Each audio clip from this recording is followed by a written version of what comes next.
இது ஃபர்ஸ்ட் மலேசியாவின் செய்திகள் உங்களுக்காக.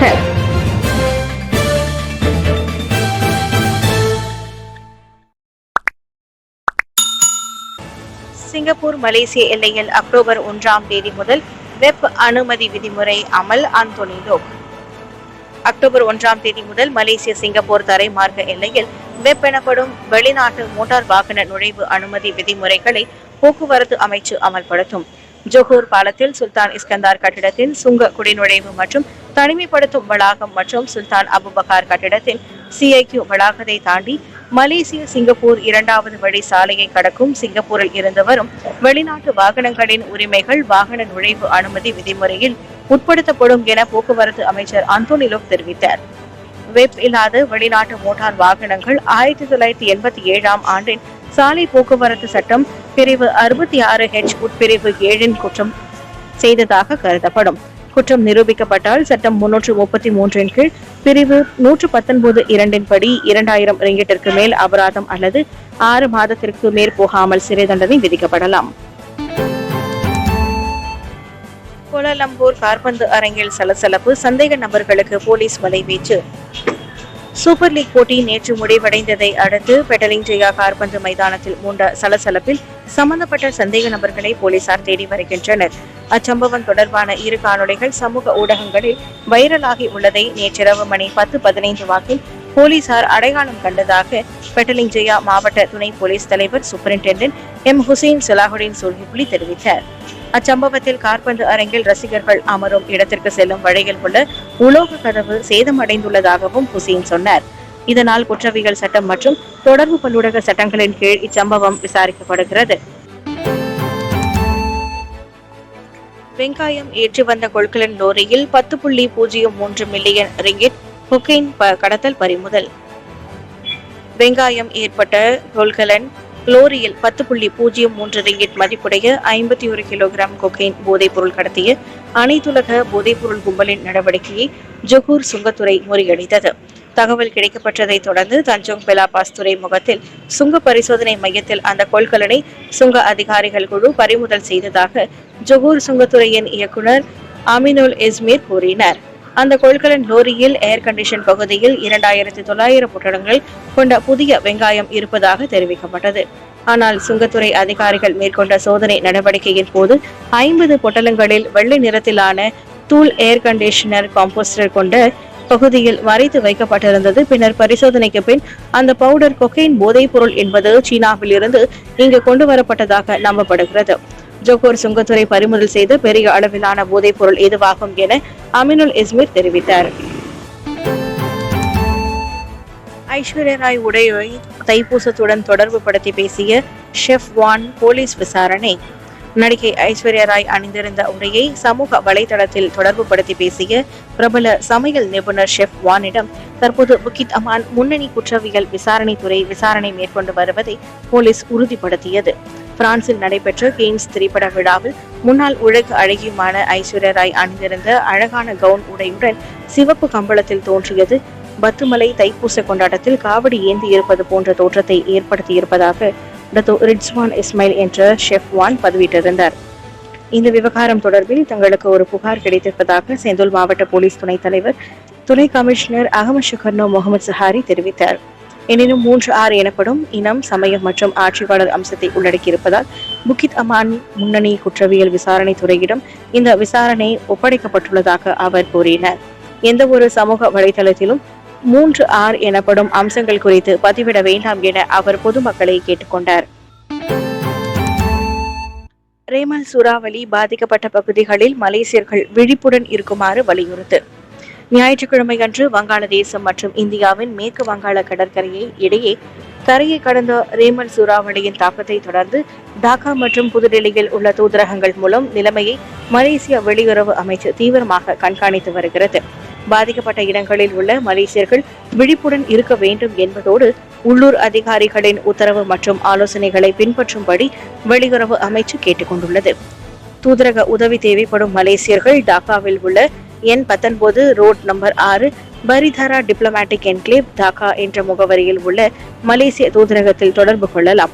அதே வேளையில் இந்தியாவில் பாதிக்கப்பட்ட இடங்களில் உள்ள மலேசியர்கள் தூதரகத்தின் மூலமாக தொடர்பு கொள்ளலாம். வங்காளதேசத்தில் கரையோர மாவட்டங்களில் புயல் காரணமாக குறைந்தது 10 பேர் உயிரிழந்தனர். இந்தியாவில் 2 மரணமடைந்தனர். காசாவில் இஸ்ரேலின் மனிதாபிமானமற்ற தாக்குதல் மலேசியா கடுமையாக சாடியது. காசாவில் இஸ்ரேல் தொடர்ந்து மேற்கொண்டு வரும் மனிதாபிமானமற்ற வான் தாக்குதலை மலேசியா கடுமையாக சாடியதோடு அதற்கு கண்டனம் தெரிவித்திருக்கிறது. இஸ்ரேலின் தாக்குதலை தடுத்து நிறுத்துவதற்கு உலகளாவிய நடவடிக்கை தேவை என வெளியுறவு அமைச்சு வெளியிட்ட அறிக்கையில் கேட்டுக்கொண்டது. பாலஸ்தீனர்களுக்கு எதிராக அந்த தாக்குதல்களை குறிப்பிட்ட எண்ணிக்கையிலான சிவிலியன்களுக்கு பாதிப்பு ஏற்படுத்தியுள்ளதாக மலேசியா சுட்டிக்காட்டியுள்ளது. கடந்த 24 மணி நேரத்தில் தாலிஸ் சுல்தான், ஜப்லியா, நுசரேத் மற்றும் காசா நகரத்தில் இஸ்ரேல் படைகள் நடத்திய தாக்குதலில் 200க்கும் மேற்பட்ட சிவிலியன்கள் உயிரிழந்ததாக விஸ்மா புத்ரா வெளியிட்ட அறிக்கையில் தெரிவித்துள்ளது. செராஸில் பேருந்து மோதி தள்ளியது. நிறுத்தி வைக்கப்பட்டிருந்த 5 வாகனங்கள் சேதம். தலைநகர் செராஸ் அலாம்டாமாயில் உள்ள அடுக்குமாடி குடியிருப்பு ஒன்று அருகில் பேருந்து ஒன்று திடீரென கட்டுப்பாட்டை இழந்து விபத்துக்குள்ளானதில் சாலையோரத்தில் நிறுத்தி வைக்கப்பட்டிருந்த 5 வாகனங்கள் சேதமடைந்தன. அச்சம்பவம் கடந்த ஞாயிற்றுக்கிழமை இரவு 11 மணி வாக்கில் நிகழ்ந்தது. 2 புரோடோவா மைவி கார்கள், புரோடோவா வீவா கார் ஒன்று, டொயோட்டா வியோஸ் கார் ஒன்று உட்பட ஹோண்டா HRV வாகனமும் அவ்விபத்தில் சேதமடைந்ததாக கோலாலம்பூர் போக்குவரத்து குற்றப்புலனாய்வுத்துறை துணைத் தலைவர் சூப்பரிண்டென்டென்ட் சுஃபியான் அப்துல்லா தெரிவித்துள்ளார். 33 வயது நபர் செலுத்திய பேருந்து பினாங்கில் இருந்து அலாம்டாமாயில் உள்ள தங்கும் விடுதி ஒன்றுக்கு பயணிகளை ஏற்றி சென்ற போது அவ்விபத்து நிகழ்ந்தது. சம்பவத்தின் போது அப்பேருந்தில் இருந்த 31 பயணிகளில் யாரும் காயமடையவில்லை. புத்தி மடானி டீசல் எண்ணெய் உதவி திட்டத்தின் கீழ் தனியார் டீசல் வாகன உரிமையாளர்கள் மாதந்தோறும் 200 ரிங்கிட் பெறுவர். புத்தி மதானி உதவி திட்டத்தின் கீழ் தனியார் டீசல் வாகனம் வைத்துள்ள உரிமையாளர்கள் அதற்கான 200 ரிங்கிட்டை மாதந்தோறும் பெறுவார்கள். எனினும் ஆடம்பர டீசல் வாகனங்களை கொண்டிருப்போர் இந்த உதவி தொகைக்கு தகுதி பெற முடியாது. மேலும் அனைத்து விவசாயிகள் மற்றும் மூலப்பொருள் சிறு தோட்டக்காரர்களும் இந்த உதவி தொகையை பெறுவார்கள். பொது போக்குவரத்து மற்றும் பொருட்கள் நிறுவனங்களுக்காக 90,000 ஃபிளீட் கார்டு வசதியை மை சப்சிடி டீசல் உதவி திட்டம் கொண்டுள்ளது. போக்குவரத்து வசதியை வழங்கக்கூடிய தரப்பினர் டீசல் உதவி தொகையை பெறுவது மற்றும் பெரும்பாலான மக்கள் தொடர்ந்து பாதுகாக்கப்படுவதை உறுதிப்படுத்தும் நோக்கத்தில் ஆக்கப்பூர்வமான டீசல் உதவி திட்டமான புத்தி மதானி அமைந்துள்ளதாக 2வது நிதி அமைச்சர் டத்தோ அமீர் ஹம்சா ஆசிசா தெரிவித்தார். இருதய அறுவை சிகிச்சை நிபுணத்துவ மருத்துவர்கள் விவகாரம் AG அலுவலகத்திற்கு செயல் திட்ட தீர்வு அனுப்பப்படும். நிபுணத்துவ பட்டப்படிப்பு பயிற்சி திட்டம் அல்லது பேரலல் பாத்வே எனப்படும் திட்டத்தில் பயின்ற இருதய அறுவை சிகிச்சை நிபுணத்துவ மருத்துவர்கள் விவகாரத்திற்கு தீர்வு காண்பதற்கான உத்தேச செயல்முறை திட்டம் ஒன்று சட்டத்துறை அலுவலகத்திற்கு அனுப்பி வைக்கப்படும் என உயர்கல்வி அமைச்சர் Dato' Sri doctor Zambry Abdul Kadir தெரிவித்திருக்கிறார். பல்கலைக்கழகங்களில் வழங்கப்படும் மருத்துவ திட்டங்களை அங்கீகரிப்பது தொடர்பான பிரச்சினைகளுக்கு சட்ட அம்சங்கள் தொடர்பிலும் தீர்வு காண்பதற்காக சுகாதார அமைச்சுடன் அண்மையில் கலந்துரையாடல் நடத்தப்பட்டதாக அவர் தெரிவித்தார். பல்கலைக்கழகங்களில் வழங்கப்படும் மருத்துவ திட்டங்கள் அங்கீகரிப்பது தொடர்பான விவகாரங்களுக்கு 1971ஆம் ஆண்டின் மருத்துவ சட்டத்தில் ஏதேனும் திருத்தங்கள் தேவை போன்ற சட்ட அம்சங்களை உள்ளடக்கிய விரிவான தீர்வுகளை அரசாங்கம் தற்போது ஆய்வு செய்து வருகிறது.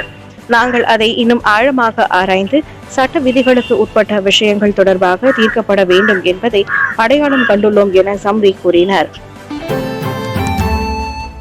காற்று கொந்தளிப்பில் பாதிக்கப்பட்ட சிங்கப்பூரின் SQ-321 விமானத்தின் 16 மலேசிய பயணிகளில் 8 தாயகம் திரும்பினர்.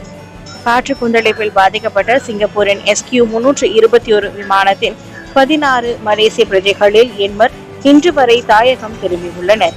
அந்த சம்பவத்தில் காயமடைந்த மற்றொரு பயணியான மலேசிய பிரஜை மருத்துவமனையில் இருந்து வெளியேறுவதற்கு அனுமதிக்கப்பட்டார். விரைவில் அவர் மலேசியா திரும்புவதற்கான நடவடிக்கைக்காக காத்திருக்கிறார் என வெளியுறவுத்துறை துணை அமைச்சர் டாக்டர் முகமது அலாமின் தெரிவித்தார். அந்த விமான பயணிகளில் மேலும் 7 மலேசிய பிரஜைகள் பாங்காக்கில் உள்ள சமித்விச் சும்வித் மருத்துவமனையில் சிகிச்சை பெற்று வந்தனர். அவர்கள் அனைவரும் தற்போது வழக்கமான வார்டுகளில் மாற்றப்பட்டதோடு அவர்களது நிலைமை சீராக இருப்பதாக அறிவிக்கப்பட்டுள்ளது. பாதிக்கப்பட்ட மற்றொரு மலேசிய பிரஜையான SQ-321 விமானத்தின் ஊழியர்களில் ஒருவர் இன்று சிங்கப்பூர் திரும்புவார் என தெரிவிக்கப்பட்டுள்ளது. பாதிக்கப்பட்ட அனைத்து மலேசிய பிரஜைகளும் விரைவில் தாயகம் திரும்புவதற்கான ஏற்பாடுகளை பாங்காக்கில் உள்ள மலேசிய தூதரக அலுவலர் மற்றும் தாய்லாந்திற்கான மலேசிய தூதர் டத்தோ ஜோஜி சாமுவல் கவனித்து வருவதாக முகமது அலாமின் வெளியிட்ட செய்தி அறிவிப்பில் தெரிவித்தார்.